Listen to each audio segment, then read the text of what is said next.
Subscribe Indian News Analysis channel and press the bell icon for the latest defense updates. आईने हिंदी के एक नए episode में आपका स्वागत है, जहां आपके लिए लेकर के आते हैं देश और विदेश की प्रमुख डिफेंस अपडेट्स को। तो आइए नज़र डाल लेते हैं। आज की अपनी अपडेट की शुरुआत करेंगे भारतीय नौसेना प्रमुख admiral R Hari Kumar sir के एक बयान से, जो कि उन्होंने MQ-9B प्रेडेटर ड्रोन्स को लेकर के दिया है। दरअसल भारतीय नौसेना प्रमुख ने मीडिया से बात करते हुए ये बताया कि अमेरिका से MQ-9B ड्रोन्स को लेकर के जो बातचीत है वो चल रही है और जो प्रोक्योरमेंट है वो अंडर प्रोसेस है। उनका ये कहना है कि ये जो प्रोक्योरमेंट होगा तकरीबन 30 ड्रोन्स का होगा, जो कि तकरीबन $3 बिलियन की लागत में खरीदे जाएंगे। हालांकि उन्होंने इस चीज़ को भी चिन्हित किया कि नंबर्स में कमी आ सकती है। इसके पीछे की वजह यह है कि आपको याद होगा, हाल ही में इंडियन आर्मी के द्वारा कहा गया था कि जो एक MQ-9B की कीमत है वो $100 मिलियन की है, और इस चीज़ को लेकर के इंडियन आर्मी खुश नहीं है, बल्कि इंडियन आर्मी चाहती है कि इससे अच्छा जो एडिशनल हेरॉन TP ड्रोन्स है जिनको इंडियन आर्मी के द्वारा ऑपरेट किया जाता है उसका ऑर्डर प्लेस किया जाए। हालांकि इंडियन नेवी, जो कि 2 की संख्या में MQ-9B को लीज पे लेकर के ऑपरेट करती है, वो काफ़ी ज़्यादा खुश हैं उनसे, और इंडियन नेवी के लिए ये एक गेम चेंजर साबित हो सकते हैं, ऐसा उनका मानना है। खैर, ये जो MQ-9B है ये काफ़ी ज़्यादा पावरफुल ड्रोन्स है, और इसको लेकर के क्या निर्णय लिया जाएगा वो आने वाले भविष्य में पता ही चलेगा। हमारी अगली बड़ी अपडेट रशिया को लेकर के है। दोस्तों, रशिया इस समय जो कि यूक्रेन के साथ युद्ध में व्यस्त है, और इस दौरान रशिया ने कुछ बड़े अपने जो वेपन्स हैं उनको अपग्रेड भी किया है। और इसी दौरान आज यूनाइटेड एयरक्राफ्ट कॉरपोरेशन के अधिकारियों के द्वारा ऑफिशियली इस चीज़ को अनाउंस कर दिया गया कि उन्होंने Su-35 के हाईली मॉडिफाइड वेरिएंट को रशियन एयरफोर्स को डिलीवर कर दिया है। उनका कहना है कि Su-35 की कैपेबिलिटीज़ को काफ़ी इन्हेंस किया गया है, और इसके बाद ये और भी ज़्यादा घातक हो चुके हैं, और इसमें कुछ लॉन्ग रेंज के नए वेपन्स को भी इंट्रोड्यूस किया गया है। हालांकि अपग्रेड में क्या किया गया है, कैसे किया गया है, इसके बारे में पब्लिकली कोई इन्फॉर्मेशन नहीं है। लेकिन अगर हम बात माने रिपोर्ट्स की, तो ये जो अपग्रेड किए गए हैं ये सेंसर्स में और एवियोनिक्स में और इलेक्ट्रॉनिक्स में किए गए हैं, क्योंकि स्ट्रक्चरल चेंजेस कोई भी नहीं हो सकते इस जहाज़ में। और यही लिए माना जा रहा है कि जो अभी तक के अनुभव प्राप्त हुए हैं पायलट्स को, उनके आधार पर ही इसे अपग्रेड किया गया है।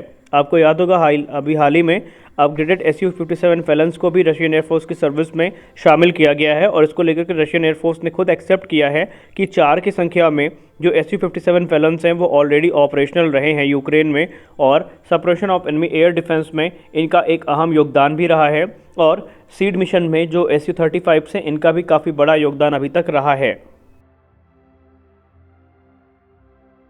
हमारी अगली बड़ी अपडेट भारतीय नौसेना के न्यूक्लियर पावर्ड सबमरीन्स को लेकर के आ रही है। एक रिपोर्ट में ये बताया जा रहा है कि वर्ष 2026 तक इंडियन नेवी के पास 4 operational nuclear powered ballistic missile carrying submarines होंगी, जो कि इंडियन नेवी की ताकत को बढ़ाएंगी। हम सबको पता है कि दूसरी जो SSBN है S3 वो अगले वर्ष तक इंडियन नेवी में ऑपरेशनल हो जाएगी। उसके बाद तीसरी सबमरीन S4 और चौथी सबमरीन S4 स्टार भी 2026 तक इंडियन नेवी को ज्वाइन करेंगी, जिनके आने के बाद इंडियन नेवी की ताकत कई गुना बढ़ेगी। बात करें इंडिया की 3rd जनरेशन की S5 क्लास की सबमरीन प्रोग्राम की, तो वो वर्ष 2027 तक प्रोडक्शन स्टेज में पहुंचेगी। S5 प्रोग्राम की शुरुआत ऑफिशियली तो वर्ष 2015 में हुई थी, और वर्ष 2019 में इसका एक हाइड्रोडायनेमिक टेस्ट मॉडल सामने आया था, या ये कह लें ऑनलाइन लीक हुआ था, जो कि पुराने किसी भी डिज़ाइन से रिजेंबल नहीं हो रहा था, और इसलिए माना जा रहा था कि एक नए सिरे से इस पर काम शुरू किया गया है। S5 क्लास की जो सबमरीन होगी बेसिकली ये 13,000 टन डिस्प्लेसमेंट के साथ में आएंगी, और इसके लिए विशाखापट्टनम जो कि शिप बिल्डिंग सेंटर है वहाँ पर एक नए डॉकयार्ड की ज़रूरत पड़ेगी। S5 की बात करें तो इसमें 190 मेगावाट का प्रेशराइज्ड वाटर रिएक्टर इस्तेमाल किया जाएगा, जो कि इस समय भाभा एटॉमिक रिसर्च सेंटर के द्वारा विकसित किया जा रहा है। यानी आने वाले समय में इंडियन नेवी की जो ताकत है वो कई गुना बढ़ जाएगी। और आपको तो पता ही होगा कि कल नेवी चीफ ने एक बड़ा बयान दिया था, जहां पर उन्होंने कहा था कि वर्ष 2037 से 40 के बीच तक इंडियन नेवी के पास 200 शिप्स और सबमरीन्स होंगी, जो कि इंडियन नेवी की ताकत को काफ़ी ज़्यादा बढ़ाएंगी। हमारी अगली बड़ी update twin engine Dick base fighter को लेकर के आ रही है। टेडबीएफ को लेकर के नेवी चीफ ने कुछ बड़ी बातें बताई हैं। उन्होंने कहा कि इस समय जो टेडबीएफ प्रोग्राम है वो विंड टनल टेस्टिंग से गुजर रहा है, और इंडियन नेवी की एक टीम ADA के साथ बनी हुई है, जहां पर जितनी भी ज़रूरी जानकारियां इस प्रोग्राम की हैं उनका आदान प्रदान किया जा रहा है, और इस पूरे प्रोग्राम को मॉनिटर किया जा रहा है। इसमें डिले की कोई संभावना नहीं है, और काफ़ी रफ्तार के साथ यहाँ पर प्रोग्राम आगे बढ़ रहा है। आपको बताना चाहेंगे कि 2023 में ही इंडिया की जो कैबिनेट कमेटी ऑन सिक्योरिटी है यानी CCS है, उससे 13,000 करोड़ रुपए का जो अप्रूवल है इस प्रोग्राम के लिए मिलेगा, जिसमें 4 प्रोटोटाइप्स का निर्माण किया जाएगा। और ये जो पहली उड़ान है इसकी, ये वर्ष 2026 में आयोजित की जाएगी। और इन चारों प्रोटोटाइप्स का जो इस्तेमाल किया जाएगा वो तकरीबन 1000 फ्लाइट ट्रायल्स में किया जाएगा, जहां पर जितने भी सिस्टम्स हैं इनको वैलिडेट किया जाना है। और आगे चल के जब ये सारी चीज़ें हो जाएंगी तो वर्ष 2030 तक टेडबीएफ को प्रोडक्शन में उतार दिया जाएगा। और इंडियन नेवी तकरीबन 45 की संख्या में अभी इनिशियली इनको खरीदेगी, लेकिन ये संख्या आगे चल के 100 को क्रॉस करने वाली है।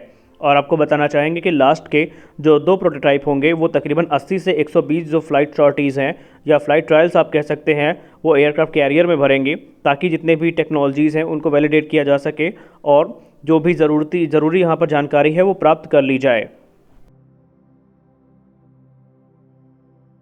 हमारी अगली बड़ी अपडेट इंडियन आर्मी को लेकर के आ रही है।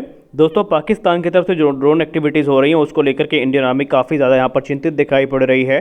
और इसी पर बात करते हुए इंडियन आर्मी के general officer commanding in chief lieutenant general नव कुमार सर ने मीडिया से बात करते हुए कहा कि इस समय जो प्रिपरेशंस हैं काउंटर ड्रोन सिस्टम्स को डिप्लॉय करने की पूरे बॉर्डर के आसपास, वो काफ़ी तेज़ी के साथ आगे बढ़ रही हैं।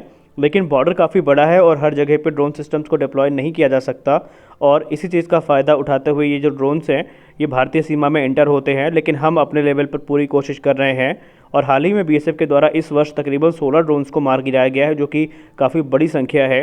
हालांकि इंडियन आर्मी इस समय काउंटर ड्रोन सिस्टम्स को कई हार्ड पॉइंट्स पे जो तैनात कर रही है, ऐसे हार्ड पॉइंट्स को चिन्हित किया गया है जहां पर इन ड्रोन एक्टिविटीज़ को सबसे ज़्यादा देखा गया है। और आने वाले समय में और भी ज़्यादा सिस्टम्स हैं उनको डिप्लॉय किया जाएगा। सेना का कहना है कि ड्रोन्स की सहायता से ड्रग्स को, हथियारों को इंडिया में भेजा जा रहा है। और ये जो हरकतें हैं ये अभी की नहीं, काफ़ी पुराने हरकतें हैं। और इसके लिए बीएसएफ के साथ मेल जोल करके आगे जो कार्रवाई है वो की जा रही है। बीएसएफ ने अपनी जो इन-डेप्थ पेट्रोलिंग है वो बढ़ा रखी है और कई बार उन्होंने इन ड्रोन्स को मार भी गिराया है। दरअसल सेना इस चीज़ को लेकर के चिंतित है कि ड्रोन एक्टिविटीज़ को काउंटर करने के लिए अब हमें ऐसे सिस्टम्स की ज़रूरत है जो कि एक लार्ज एरिया को कवर कर सकें और इन ड्रोन्स से जो पूरी घुसपैठ की कोशिश होती है उसको नाकाम कर सकें। हमारी अगली बड़ी अपडेट भी इंडियन नेवी को ही लेकर के है। Indian navy chief admiral R Hari Kumar sir की बातों से ऐसा लग चुका है कि अब जो सुपर कैरियर की बात हो रही थी तकरीबन 65,000 टन वजनी, जिसको हम आईएनएस विशाल के नाम से जानते हैं, अभी फिलहाल उसको होल्ड पे रख दिया गया है। और इशारे ये किए गए हैं कि जो IAC-1 है यानी आईएनएस विक्रांत है, इसकी सिस्टर शिप का एक ऑर्डर दिया जा सकता है, यानी जो एक फॉलो ऑन रिपीट ऑर्डर्स है वो मिल सकते हैं। और कोचिन शिपयार्ड लिमिटेड का कहना है कि अगर आईएनएस विक्रांत की क्लास का जो एक ऑर्डर है वो उनको मिलता है तो वो महज 4 साल के अंदर जो कैरियर है उसे इंडियन नेवी को डिलीवर कर देंगे। जी हाँ, उनका कहना है कि अगर आईएनएस विक्रांत क्लास की शिप का ऑर्डर दिया जाता है तो वो 4 वर्षों के अंदर अंदर जो एयरक्राफ्ट कैरियर है उसको डिलीवर कर देंगे। और वो जो नया कैरियर होगा उसमें मॉडिफिकेशंस के साथ उनको डिलीवर किया जाएगा, कुछ अपग्रेड्स के साथ वो डिलीवर किए जाएंगे। माना जा रहा था अभी इनिशियल रिपोर्ट्स में कि आईएनएस विक्रांत के कमीशन होने के बाद इंडियन नेवी का ध्यान 65,000 टन वजनी सुपर कैरियर आईएनएस विशाल पर जाएगा, लेकिन अभी ऐसा नहीं है। और अब इंडियन नेवी शायद जो आईएनएस विक्रांत की सिस्टर क्लास शिप है उसका ही ऑर्डर दे। खैर देखते हैं, ये ऑफिशियल रिपोर्ट नहीं है, ये सिर्फ अभी उनके बयान से ऐसा लगा है। लेकिन अगर ये ऑर्डर आ भी जाते हैं तो इसमें कोई चौंकने वाली बात नहीं होगी, क्योंकि हमको शायद पहले से इस चीज़ का आभास था कि इंडियन नेवी एक इसी क्लास की शिप का ऑर्डर प्लेस करेगी। क्योंकि आईएनएस विशाल में अभी बहुत सारे इश्यूज़ होने वाले हैं, क्योंकि आईएनएस विशाल के लिए जो फंडिंग है और भी दूसरी चीज़ें हैं, इनका दबाव पहले से ही था। और अब देखते हैं कि आगे चल के इस पर क्या निर्णय लिया जाता है। चीज़ें काफ़ी इंटरेस्टिंग हो रही हैं। अंतिम अपडेट में बात करने वाले हैं इंडियन एयरफोर्स के बारे में।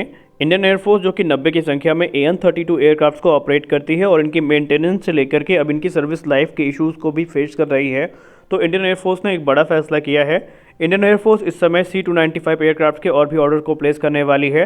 आपको पता है पहले 56 एयरक्राफ्ट के ऑर्डर प्लेस किए गए हैं, जिनमें से 16 स्पेन से बन के भारत आएंगे, बल्कि 40 का निर्माण जो आगे चल के है वो भारत में ही किया जाएगा, एयरबस और टाटा की जॉइंट जो फैसिलिटी है वहाँ पर। और अब माना जा रहा है कि तकरीबन 100 की संख्या में जो ऑर्डर्स हैं इंडियन एयरफोर्स के वो दिए जाएंगे, क्योंकि C-295 एक कैपेबल एयरक्राफ्ट है और ये AN-32 के लिए एक परफेक्ट रिप्लेसमेंट भी माना जा रहा है।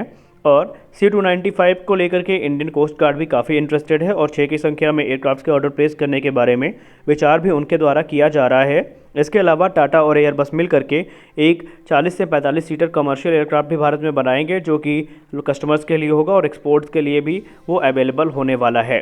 तो अभी के वीडियो में बस इतना ही। आपने वीडियो को अंत तक देखा, इसके लिए आपका बहुत बहुत धन्यवाद। मिलते हैं अपने अगले वीडियो में, तब तक के लिए जय हिंद।